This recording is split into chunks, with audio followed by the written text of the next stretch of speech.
TGIF to everyone, and I hope your workday goes well. And if you see this after work, I hope your workday had gone well. It's Friday, and this day for me could end up being very busy. I'm going to try and chill this morning. Visit my nephew Kareem. Stephanie, my sister Stephanie's oldest son, is in town again, so plan to visit him today. But I have some work this evening. I have some voice talent work that I've been asked to do. A local guy, I don't even know what the project is, but he needs a low voice, and so I'm gonna go make a little bit of money. And then after that, I should have pulled it.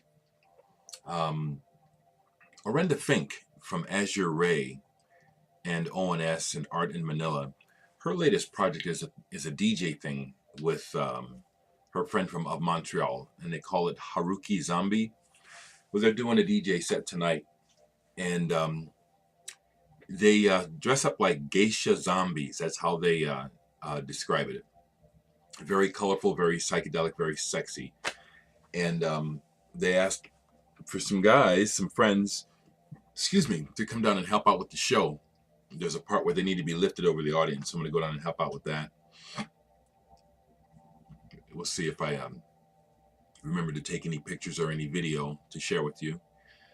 So that's what's on my agenda for this day. Otherwise, it's a little overcast. Talking about rain coming in today. I'm done with the yard for this week. Now that I have the time, I'll keep it in shape. I'll be doing that tomorrow, and then I like spending time outdoors. Yeah, folks, we are creatures of adaptation, and the reason why so many of us are fat, because we have adapted to sitting in front of the computer screen all day, as well as the TV. I do it, but I'm conscious. I get up from this damn thing, and I go outside and I do stuff, and I do exercise regularly, do things for exercise. So, but I thought this morning, I was thinking about it as I lay in bed, what do I want to talk about this morning? Well, actually, it got started last night. I want to shout out again to my favorites. I mean, it's okay. I have favorites, and Eric the Viking is one of my new favorites. Eric, your record collection is just dope ass killer. Now, I am not endeavoring to try to get original copies, because that's quite a challenge, and the fact that that's one of your criteria, and that you've been able to meet it so much, kind of blows me away. So I haven't seen all of your videos yet, and it'll take me a while, but when I watch, they're interesting. So I do want to say that if some other folks have been put off by me saying I'm not watching, I'm sorry you're taking it personal. That's not what I meant. So I mean, seriously, if anyone was discouraged by my words, that wasn't my intention. Please don't be discouraged. See how I am? I'm just a neurotic mess. I think about things way too much, I actually am concerned that maybe some people's feelings were hurt because I spoke honestly. Wasn't the intention. Make your videos, you know what I'm saying? Do your thing, okay? What am I listening to? I'm listening to John Hassel. This is Aka Darbari Java. John Hassel is a trumpeter who Brian Eno has publicly admitted, I've read it more than once, that he got the idea of ambient music from this man, John Hassel. But that's almost always the way it goes. The true originators very seldom get the credit. And this is just really excellent this morning. It's just kind of gliding by in the background. But Eric had recently been showing some psych, and so that was part of what got me to show these records. But I also saw that someone favorited an interview with Silver Apple, so I watched that last night. And that was eye-opening because I learned some things I didn't know. Here's my original copy of the first album. I've had 3 copies of this. This was cut out almost immediately. Like, I got this as a cutout, like, I think the year after it came out, for like 57 cents. It sold nothing. And so consequently, for years, it was ubiquitous. You saw it everywhere. And so I had it, got rid of it, got another copy, got rid of it. Got lucky and found another original. With the insert, oh yeah. With the insert. Now, when I was a kid and I heard this for the first time, I was 15 or so, I dug it immediately. It's like, yeah, wow, yeah, this is what I'm looking for, and at a decent price. That was awesome. But in listening to and watching the interview, I learned about their second album, Contact, and why it's a little harder to find. And here it is. This is the original copy. And so as you see, they're sitting here in the cockpit of a Pan Am plane. There's the logo, plain to see right there, okay? And apparently they got permission from a rep and everything, to do this. But apparently the rep didn't really think about what he was doing, because if you look up on the cockpit there's a little medicine container, and those used to be very popular for carrying your pot around in. So, and then also it's hard to see, but it's down here by his hand. I spotted it last night. There's rolling papers on the console. I can't point it out right now, but they ended up getting sued. I mean, this would never be put out by a major label these days. And then, so they're in a Pan Am plane on the front with Pan Am logo all over it, and on the back, they're sitting outside of a big plane wreck. That kind of escaped me, I mean, I remember looking at this picture, and I don't remember what I thought about it, but it's like, how more politically incorrect could you get? This is a masterpiece in many ways because of that. Finding out about that, Simeon said that in essence the lawsuit destroyed this record label, Cap. It took it down. That was the end of Cap Records, and that's something. But this still holds up today. Silver Apples holds up today. Stuff is groundbreaking. So in pulling records, I just thought, let me be eclectic. But again, watching videos kind of influenced me a little bit. I've only watched one video this morning, and that's Stevie Jew. Hey, Stevie. And he was showing some great records.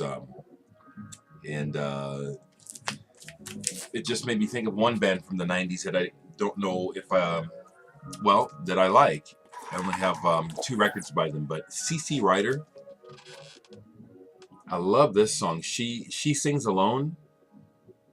I love this song. It's really simple, but just excellent. On the Lazy Records label. Watching Stevie Jew made me think of this band. And then here's another one by them, Stolen Hearts, CC Rider. This is good stuff. Not shoegaze, just good. Kind of from that era, time-wise, but it's not shoegaze. It's just really good. And so I started to root around looking for stuff to show, and so I got this far. Does anyone dig Metabolist? I don't know much about this band. I think they're from England. Late 80s, 70s, no, late 70s, 80s. Strange. At times they sound a little bit like Can, but slightly more demented. At other times they kind of remind me of Smegma. I have 2 singles by them as well as this album. I don't know what else they have out. On the Drum label.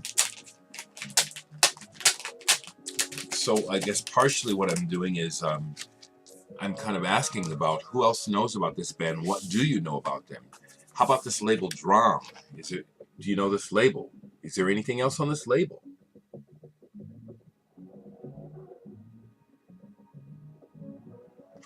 Metabolist or Metabolist. I'm not sure how you say it. I got a dictionary. I didn't look it up. Cool stuff. It's somewhere between krautrock and something a little stranger, which again, as I've said many times, is what I'm most interested in. I'm kind of interested in in-between music. Hybrids. It's like, don't know quite how to classify the music. Find that very interesting. I popped this on this morning. It's a little early for it, but it was like, it's another band that I want to bring up because I never hear anyone talk about. There's so many bands that and artists we never talk about. There's so many, but the Shrubs, these guys are somewhere between Public Image and Crass, and full steam into the brainstorm.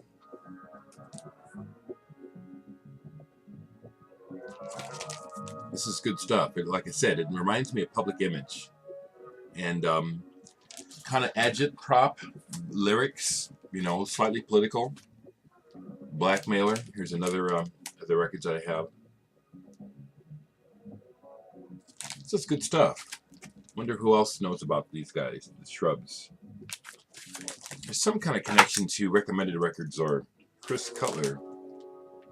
Yeah, Tim Hodgkinson of Henry Cow produced this. And Nick Hobbs, who has worked with Henry Cow and Art Bears and stuff, and some of those Canterbury people. This is his project. Shrubs.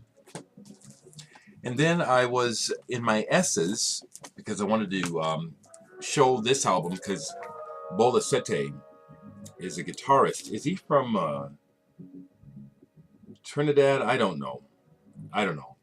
This is so beautiful. His guitar playing on this album is fantastic. Now, this is on the Tacoma label. This is John Fahey's label. But this is just one I've had forever. And it's just really a wonderful,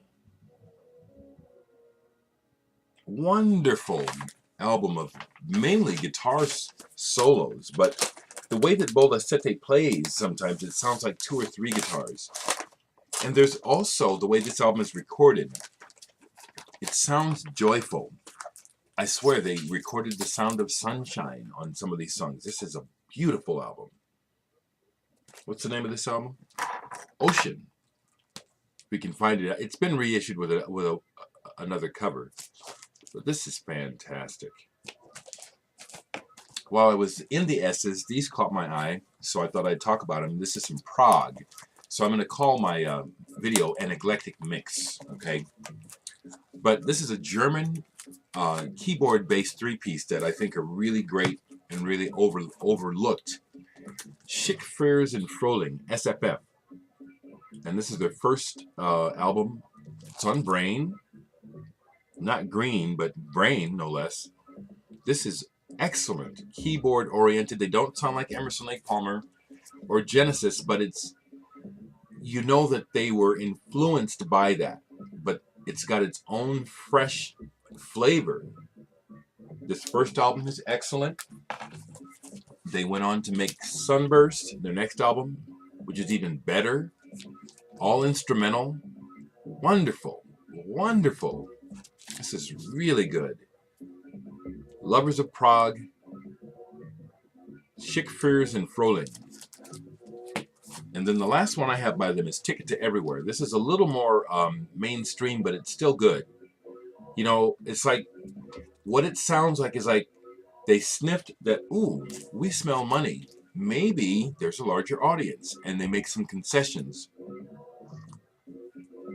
I think they do it tastefully, but to no avail, That's one thing that I am not going to do with the next record that I hope to make, is I'm not making any concessions so that I can sell it.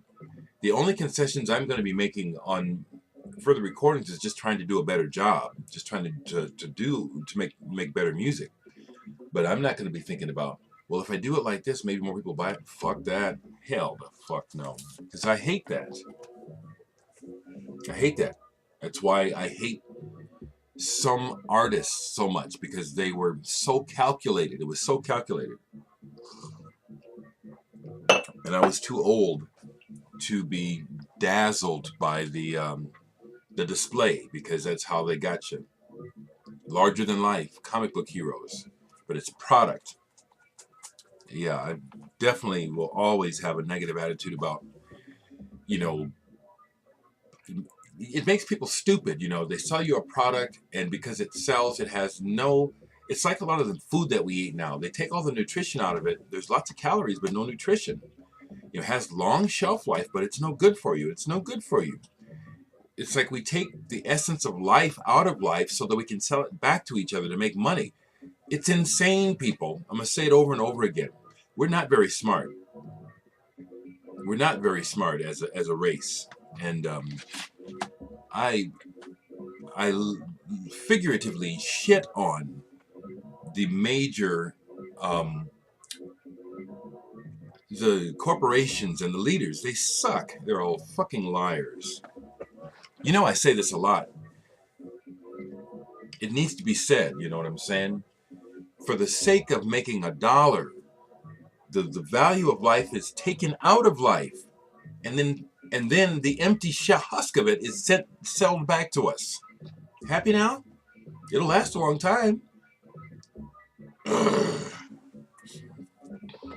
Feel me, people. I wonder if some of you super rich people that watch me have stopped watching me because of the things I say. If that's the case, get the hell on down the road. See ya, sorry ass. You gotta wake up and become conscious and realize what, you can't, you super rich people, you're sitting on the backs of millions of people, some undeservingly, and others maybe so because they're lazy fucks, But there's a lot of people who are struggling, and they deserve better. And okay, it came out. The last 2 records I'll show, because they were in the S section, is Seventh Wave, Things to Come. Now this is somewhere between glam, prog, and pop. Ambitious. It doesn't always work, but it's ambitious, and for that reason alone, I love it. I think this band was called A Second Coming before this, and that album, I think I have a couple albums that are very collectible. I only have it digitally. But this is a pretty cool album. I love the cover, which you really can't see too well there.